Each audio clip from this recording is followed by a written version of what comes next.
భారీ డిస్కౌంట్ ఆఫర్లు ప్రత్యేక దినాల్లో భారీ బిజినెస్ కి ఈ-కామర్స్ వెబ్సైట్లు ప్రదర్శించిన ఎత్తుగడ ఇదే. ఒకసారిగా జనం ఎగబడడంతో వెబ్సైట్లు క్రాష్ అయిపోయాయి. సకాలంలో వస్తువుల్ని జనానికి అందించలేక నిర్వాహకులు తరువాత చేతులెత్తేయాల్సి వచ్చింది కూడా.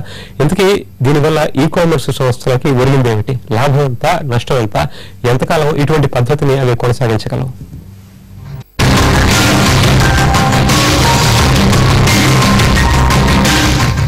రూపాయికి టాబ్లెట్, 10 రూపాయలకి మొబైల్ ఫోన్, 100 రూపాయలకి ఎల్ఈడి టీవీ. కొనుగోలుదారులను ఆకట్టుకోవడానికి ఈ-కామర్స్ పోర్ట్స్ ఇచ్చిన ఆఫర్లు ఇవి. ఒకరిపై ఒకరు పోటీపడి తమ వెబ్సైట్లు క్యాష్ అయ్యే రేంజ్ లో ఆఫర్లతో ఊదరగొట్టాయి.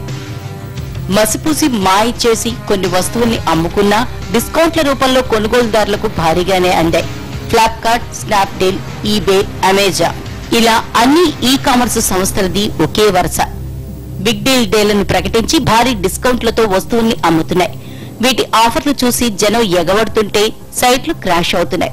టీవీల్లో, పేపర్లలో దీనిపై వచ్చే వార్తల రూపంలో ఆయా సంస్థలకు ఉచితంగా బోల్డంత ప్రచారం లభిస్తోంది. కానీ రికార్డ్ సేల్స్, ప్రచారం సంగతి పక్కన పెడితే నష్టం కూడా తక్కువేం కాదు.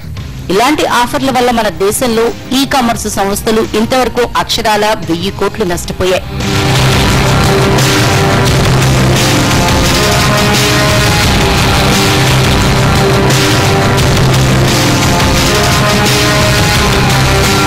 తాత్కాలికంగా జనాన్ని ఆకట్టుకోవడానికి, వాళ్లను ఆన్లైన్ కొనుగోళ్లకు అలవాటు చేయడానికి భారీ డిస్కౌంట్లు ఇవ్వడంలో తప్పులేదు.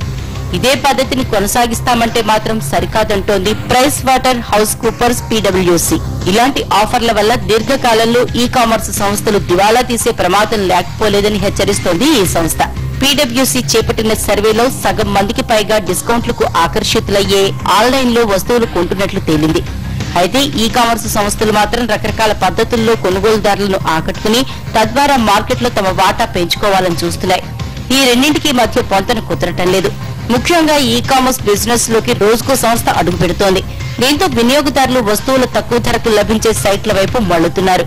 సంవత్సరం పొడవునా ఆఫర్లు, డిస్కౌంట్ల కోసం చాలా మంది కొనుగోలుదారులు ఎదురు చూస్తున్నారు. అంటే ఆ తర్వాత నష్టాల వల్ల లాభాలు పెంచుకోవడానికో ఆఫర్లు, డిస్కౌంట్లు ఇవ్వమంటే ఆ సైట్ జోలికి ఎవరు వెళ్ళడన్నమాట. మొత్తానికి వినియోగదారులను ఆకట్టుకోవడానికి ఈ-కామర్స్ సంస్థలు అనుసరిస్తున్న పద్ధతిని సరైంది కాదని తేల్చింది PwC.